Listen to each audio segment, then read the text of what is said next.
suami bunuh istri, pelaku curhat galau karena istrinya berubah sering keluar rumah.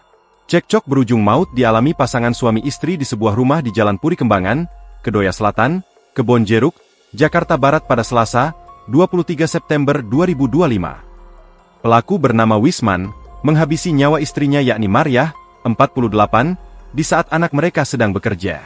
Wisman kemudian langsung menyerahkan diri ke polisi sebelum jasad istrinya ditemukan oleh anaknya.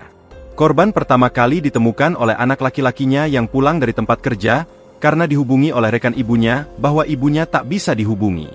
Adapun saat anak korban berangkat kerja pada pagi harinya, kedua orang tuanya itu masih tertidur.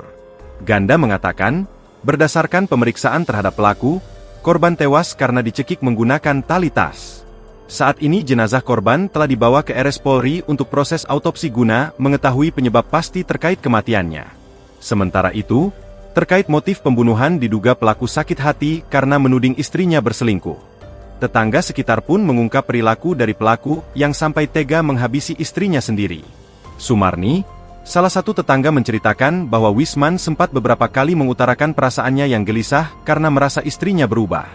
Wisman pernah bilang ke saya, "Kok sekarang saya sering mikirin dia, istri. Dari situ saya sudah merasa dia kayaknya cemburu," ujar tetangga tersebut saat ditemui wartawan. Sumarni mengatakan, korban memang sering keluar rumah dan berkumpul bersama teman-temannya, termasuk karaoke. Hal ini diduga menjadi pemicu kecemburuan Wisman. Meski demikian, ujar Sumarni, tidak ada tanda-tanda pertengkaran yang mencolok selama mereka tinggal di lingkungan tersebut. Adapun Mariah dan Wisman diketahui telah tinggal di lingkungan tersebut selama lebih dari 1 tahun. Saya nggak pernah dengar mereka ribut. Tapi kalau Wisman, emang dari dulu kasar orangnya, ujarnya. Download Tribun X sekarang, menghadirkan lokal menjadi Indonesia.